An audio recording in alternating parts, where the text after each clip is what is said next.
A paz do Senhor a todos, aqui é o Felipe Cassiano com o nosso canal Logos.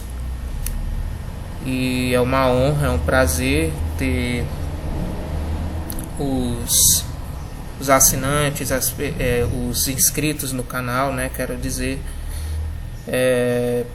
assistindo ao conteúdo apresentado aqui. Pela graça de Deus nós estamos aqui, né, apresentando este primeiro conteúdo para vocês do canal, né? E aí nós temos o tema de hoje, né, que a graça de Cristo não é pretexto para uma vida de pecados.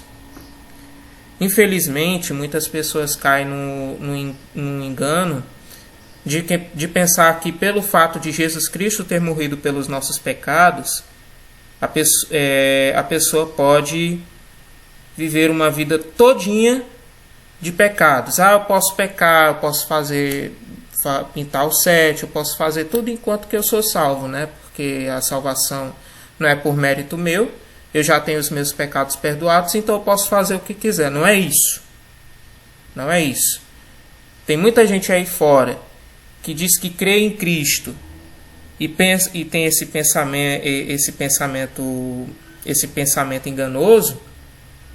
Tanto gente de fora como gente de dentro da igreja que pensa isso daí, que fica tendo essa ideia equivocada acerca da graça de Cristo. E isso nós vamos analisar agora, né, a partir de Romanos 6, 1 e 2. Eu recomendo aos irmãos, aos amigos, que leiam todo o versículo 6 de Romanos, né, que fala muito sobre essa questão de conciliação entre graça e pecado, né, essa relação, quero dizer, entre graça e pecado. Que diremos, pois? Permaneceremos no pecado para que a graça abunde? De modo nenhum. Nós que estamos mortos para o pecado, como viveremos ainda nele? Diz aqui. Ou seja, primeiro, de acordo com o versículo, nós estamos mortos para o pecado. A partir do momento que a pessoa aceita Jesus Cristo como Senhor e Salvador, ela se encontra em um estado de morte para o pecado. Tanto Paulo fala, né? Estou crucificado com Cristo. Porque a partir do momento em que a pessoa se converte, ela declara que aquela vida passou, que aquela maneira de viver não é mais o estilo de vida dela.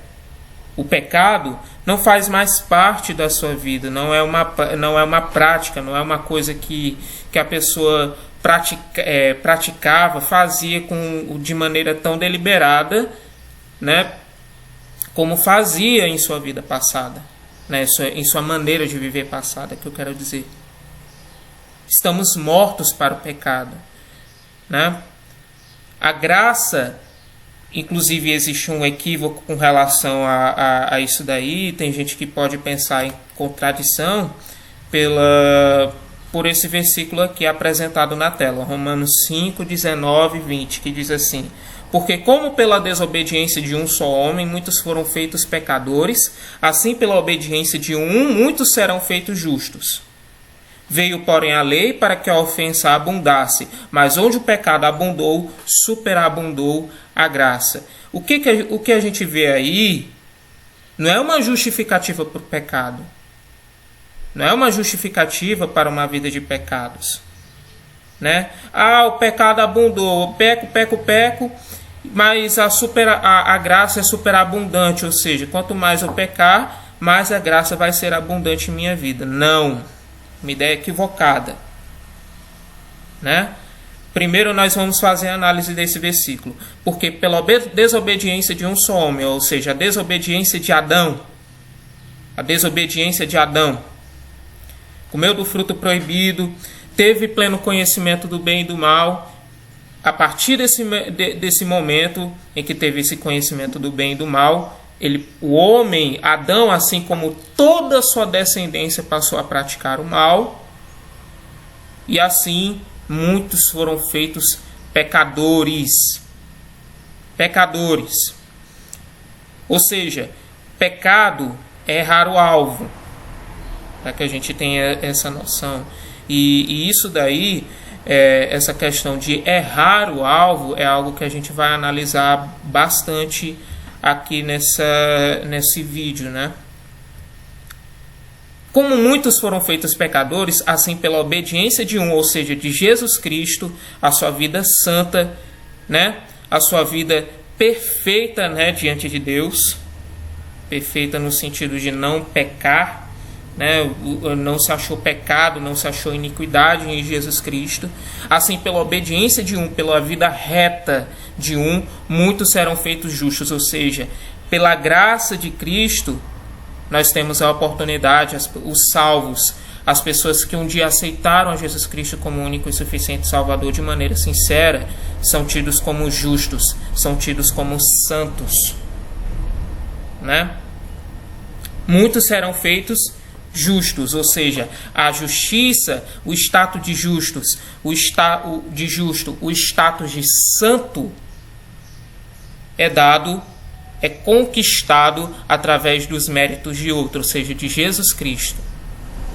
Mas veio, porém, a lei para que a ofensa abundasse. Só que aí, não quer dizer, o que a gente pode observar aí, quando a gente fala de ofensa abundante, né, para que a ofensa abundasse, é simplesmente para mostrar. A lei mostra as iniquidades, a lei, ela mostra as transgressões do homem. Tanto que se você, por exemplo, fosse refletir acerca das suas próprias decisões durante a vida, se a gente fosse refletir sobre as nossas decisões, as nossas escolhas, as nossas atitudes durante toda a nossa vida, e formos comparar com todos os ensinamentos da Bíblia, seria uma lista muito, muito, muito grande de iniquidades, né? Ou seja, a lei de Deus, ela revela as nossas transgressões, né? Ela revela os nossos pecados, as decisões que a gente toma, mas só que na palavra de Deus está escrito, não é assim. E isso é o pecado, né? A lei revela que todo o nosso proceder de vida, que muitas das vezes as nossas atitudes, o nosso proceder, ela se desvia do alvo. Ou seja, pecado, ela se desvia de um alvo, de objetivo principal da vida do ser humano, que deve ser a glorificação do Senhor, a glória de Deus. Isso é que é pecado. Mas onde o pecado abundou, né, onde teve essa mostra de pecados, né, um monte de pecados que já seria uma justificativa, né, de pelos nossos próprios méritos não sermos salvos. Mas onde abundou o pecado, superabundou a graça. Por isso que Efésios 2:8-9 diz assim: pela graça de Deus sois salvos por meio da fé, e isso não vem de vós, é dom de Deus. Ou seja, a salvação não é por méritos próprios, não. Não é pelas obras para que ninguém se glorie. Ou seja, pelos nossos próprios méritos nós não somos salvos. Pelos nossos próprios méritos não temos a oportunidade de salvação. Tem gente que pensa, eu faço caridade, eu sou bom, eu não roubo, eu não fumo, eu não bebo, eu sou uma pessoa honesta, eu pago as minhas contas, então eu sou salvo. Não. É pela graça que nós somos salvos. Até porque a palavra de Deus nos diz que quando uma pessoa, estou parafraseando aqui, ela transgride um ponto da lei, um ponto que todo mundo já fez isso, todos os seres humanos já fizeram isso. Se transgride um ponto da lei, já é culpado por toda a lei. Ou seja, se você cometer uma única iniquidade, um único pecado, você já é culpado por toda a lei. E o único homem que não fez isso foi Jesus Cristo. Jesus Cristo foi o único que cumpriu a lei. Tanto que em Mateus 5, se eu não me engano, ele diz que ele não veio para abrogar a lei, ele veio para cumprir. E ele cumpriu a lei. Ele cumpriu a lei. Mas nós não. Não cumprimos a lei como deveríamos cumprir. E é isso que o versículo fala. Mesmo com a nossa lista de pecados, uma lista grande, enorme, e todos os dias a gente peca, a graça, ela supera tudo isso. Ou seja, os nossos pecados não são maiores do que a graça de Deus em nossas vidas, né? Mesmo com os nossos pecados, mesmo com as nossas iniquidades, né? Mas a palavra de Deus, ela diz assim que se alguém está em Cristo, nova criatura é. As coisas velhas se passaram, os velhos costumes, a velha vida de pecado, de iniquidade passou, e eis que tudo se fez novo.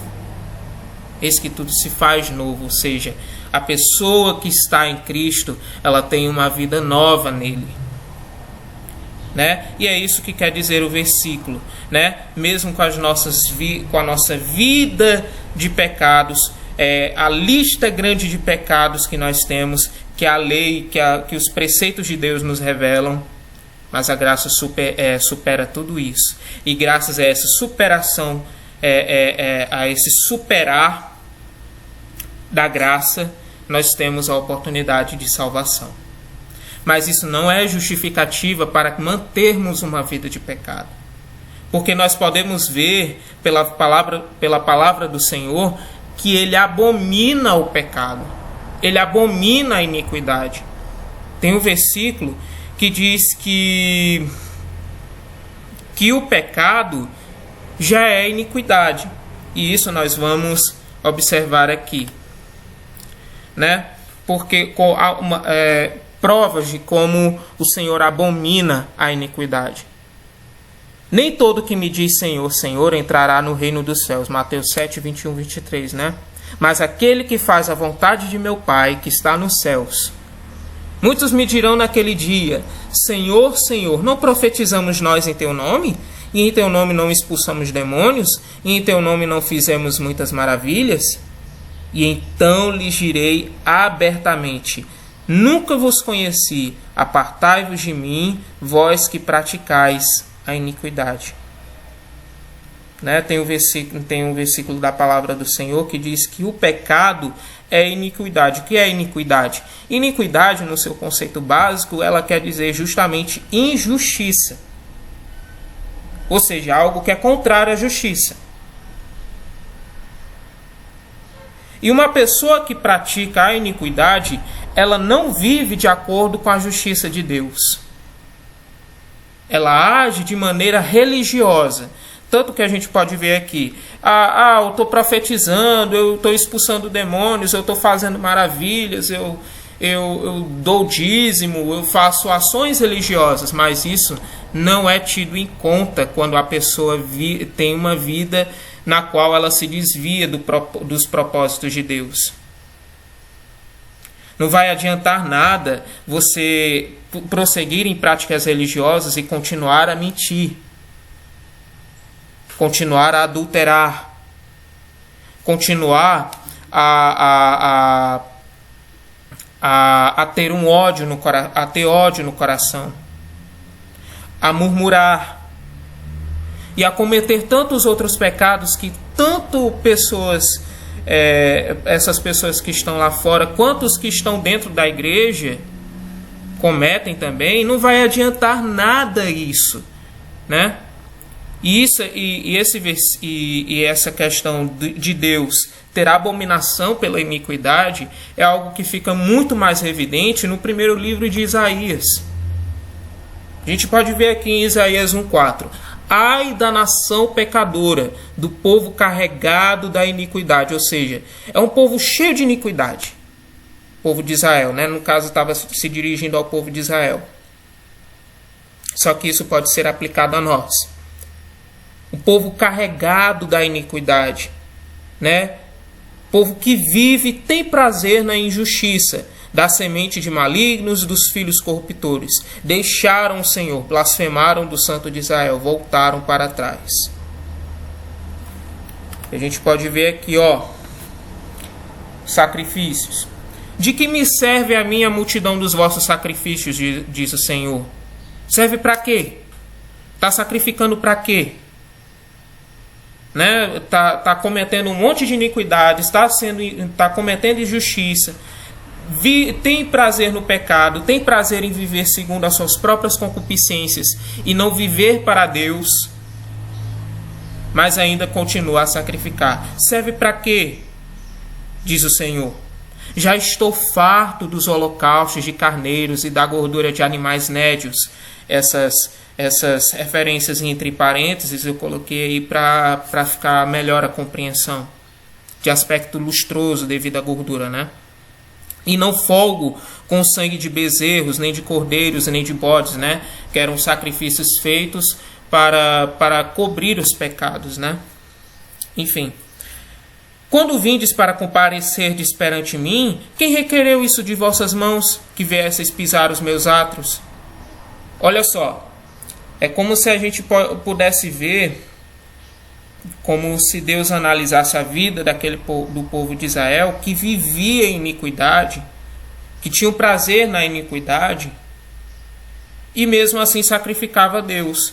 É como se ele dissesse assim: olha, vocês estão tendo uma vida de iniquidade, de pecados, vocês não querem viver uma vida de acordo com o que eu quero. Como se Deus dissesse assim: então para que vocês vêm sacrificar para mim?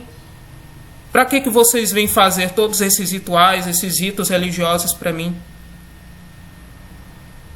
Quem requereu isso das vossas mãos? Ou seja, ninguém está obrigando vocês a fazerem isso. Então, vocês ficam cometendo iniquidade, cometendo pecado, praticando iniquidade, como se fosse a coisa mais normal do mundo. É uma prática, é um estilo de vida, e vocês ainda têm a cara de pau de ficar fazendo sacrifício para mim. É como se Deus dissesse assim: quem requereu isso das vossas mãos? Quem obrigou a fazer isso?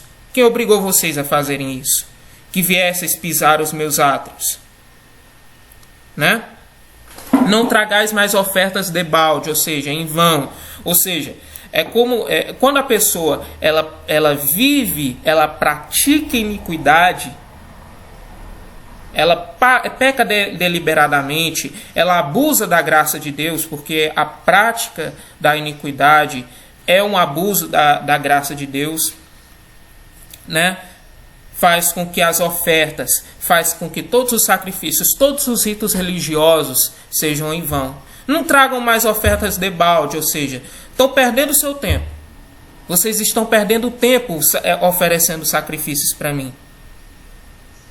Como se Deus dissesse assim: não tragais mais ofertas debalde, o incenso é para mim abominação. E também as festas de lua nova, os sábados e a convocação das congregações, não posso suportar a iniquidade, nem mesmo o ajuntamento solene. Né?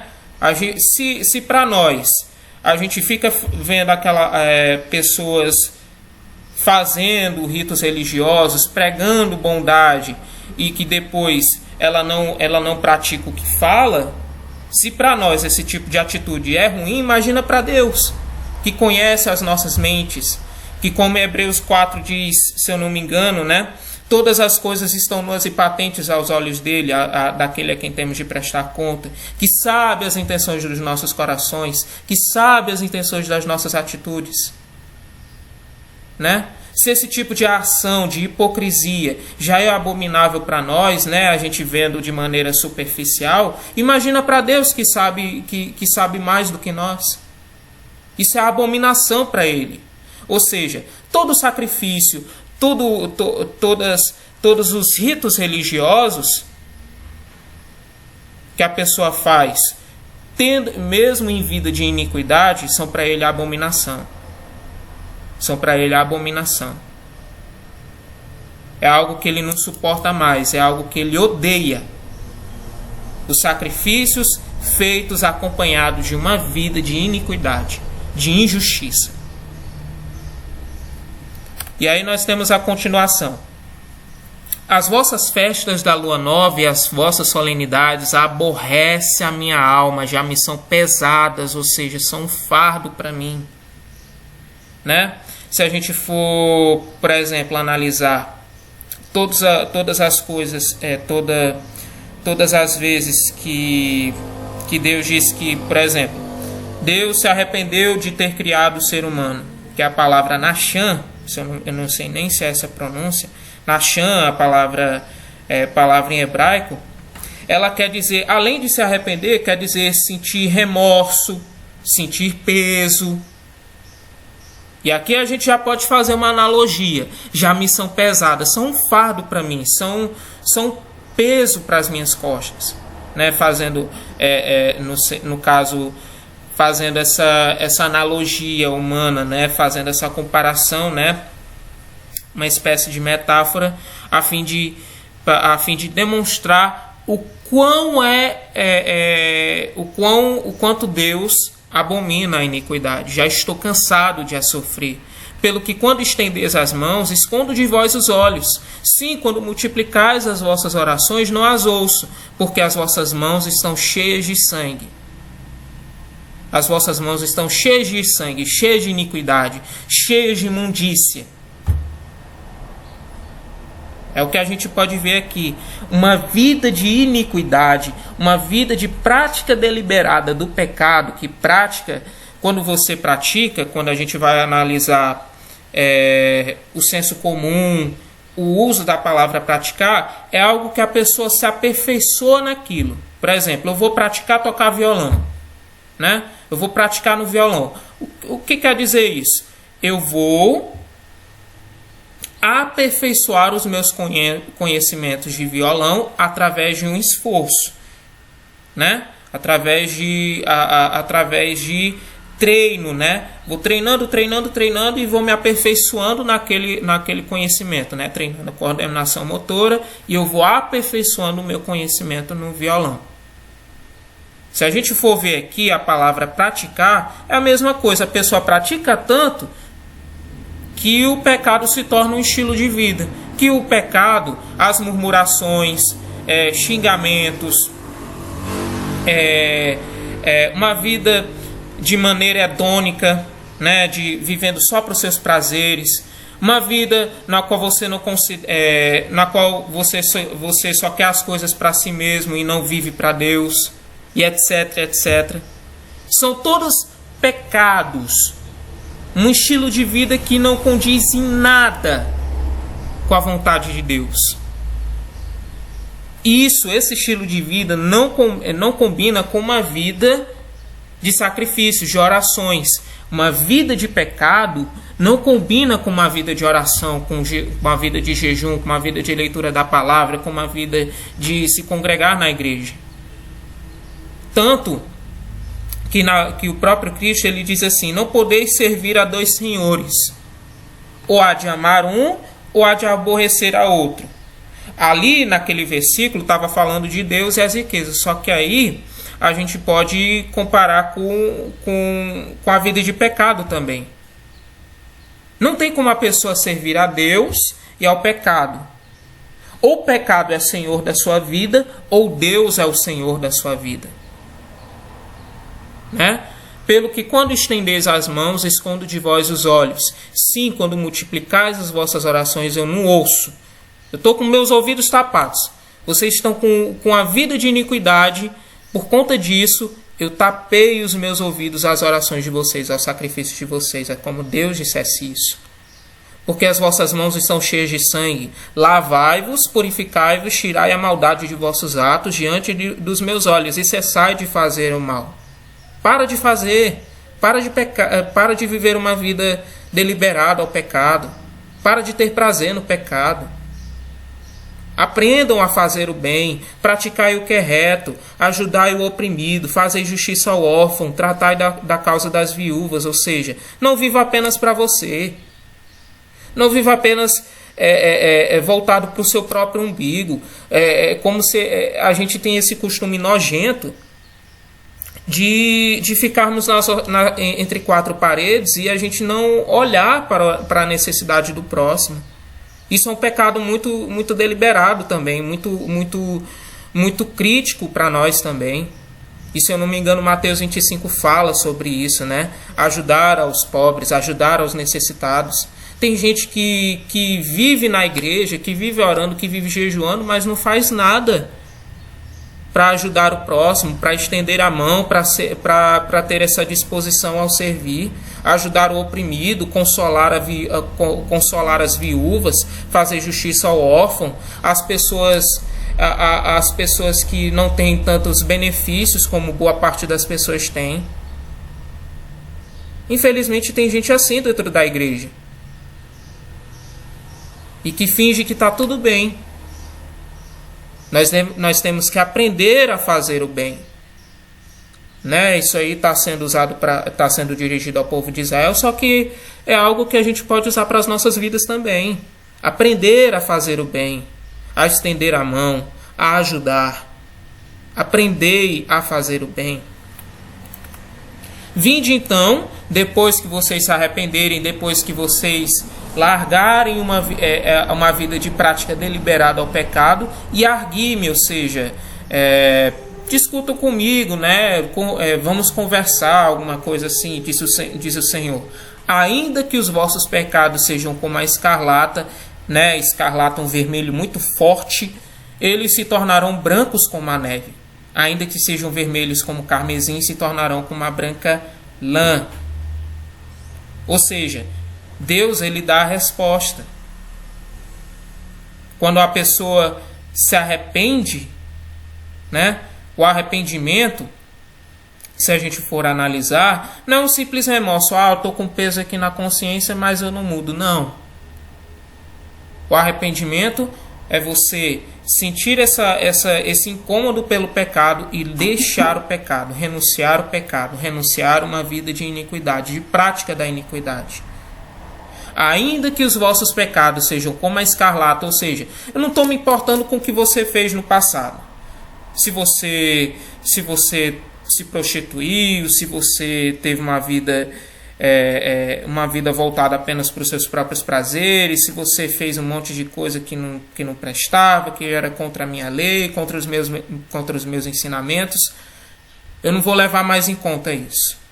Eles se tornarão brancos como a neve, ou seja, puros. Né? Por isso que, voltando àquilo que eu falei anteriormente, né? Quando a pessoa ela aceita Jesus Cristo deliberadamente, de maneira sincera, é como se ela passa a ter um status de justa, de santa. O crente ele passa a ser tido como justo, como santo, a partir do momento em que ele se converte verdadeiramente. E aí, eles se tornarão brancos como a neve, ainda que sejam vermelhos como carmesim. Mesmo que você tenha cometido um monte de pecados, um monte de iniquidades, né, um monte de coisas, mas a partir do momento em que a pessoa ela confessa os seus pecados, se arrepende, está disposta a largar, a renunciar uma vida de pecados, uma vida deliberada ao pecado, se tornarão como a branca lã. As nossas vidas são purificadas, o nosso espírito, o nosso corpo, a nossa mente são purificados pela graça do Senhor, né? E tem um versículo aqui que eu queria destacar, em 1 João 2:1-2, que diz assim: meus filhinhos, estas coisas vos escrevo para que não pequeis. E se alguém pecar, temos um advogado para com o Pai, Jesus Cristo, o justo, né? Ele é a propiciação, né? Se a gente for ver o conceito de propiciação, vai tá lá no Google, né? Ato ou ritual com o qual se agrada uma divindade, mais ou menos assim, pelos nossos pecados, ou seja, é o sacrifício, né? Ele foi oferecido pelos nossos pecados. Isaías 53, se eu não me engano, fala sobre isso, né? E não somente pelos nossos pecados, mas também pelos de todo o mundo. Ou seja, ele é a propiciação, ele perdoa os pecados, e esse perdão de pecados ele se espalha a todos. Basta que a pessoa se entregue a ele, creia nele, e aí creia nele. Como é que eu posso dizer? Creia nele e passe a ter uma vida voltada para ele. Uma vida não voltada para o seu eu, uma vida não voltada para o seu ego, uma vida não voltada para os seus prazeres, para uma vida deliberada ao pecado, às iniquidades, e passe a ter uma vida santa e pura diante dele. Né? Mesmo que pequemos, que o pecado ainda cometemos pecados, né? Mesmo depois da conversão, ainda erramos em nossos pensamentos, em nosso agir, em nosso falar, né? Ainda cometemos iniquidade, sim, só que só que o pecado para um verdadeiro cristão, ele é um acidente, é algo que você não faz. É algo que você não é rotineiro na sua vida, não é um estilo de vida. Pecado aparece uma hora ou outra, né? Mas nós somos renovados, nós somos pecadores, mas somos pecadores remidos, justificados, né? Diz aqui, se alguém pecar, temos um advogado. Se pecarmos, nós podemos nós podemos confessar os nossos pecados a Deus. E aí nós temos o nosso intercessor, o nosso advogado, que nos justifica de todo pecado, que intercede por nós diante de Deus. E é o único intercessor, Jesus Cristo, o justo, aquele que morreu, aquele que derramou cada gota de seu sangue, a fim de trazer aquilo que não teríamos merecimento pelas nossas próprias obras, que é a salvação. Para terminar esse vídeo, eu gostaria de dizer uma frase que não sei se todos vão concordar, mas é um pensamento que eu tenho, né? Depois de várias experiências de vida, experiências espirituais, que é o seguinte: nós não somos salvos pelas nossas próprias obras, mas as nossas próprias obras demonstram se somos salvos ou não. As nossas obras, o que fazemos, o que pensamos, a rotina, o estilo de vida que temos, demonstra se somos salvos ou não. Se fomos verdadeiramente lavados e remidos pelo sangue de Jesus Cristo. Se realmente somos influenciados pelo Espírito Santo de Deus. Então, que essa palavra venha ficar em nossos corações. Que essas palavras essa reflexão que eu trouxe venha ficar em nossos corações, né? Que não fique apenas aqui, mas que venha ser praticado em nossa vida diária, né? E eu agradeço muito pelas visualizações, por você ter separado um tempinho para ouvir essa palavra. Que Deus nos abençoe, que Deus continue nos dando da sua graça, né? E até uma próxima oportunidade, se Deus assim permitir.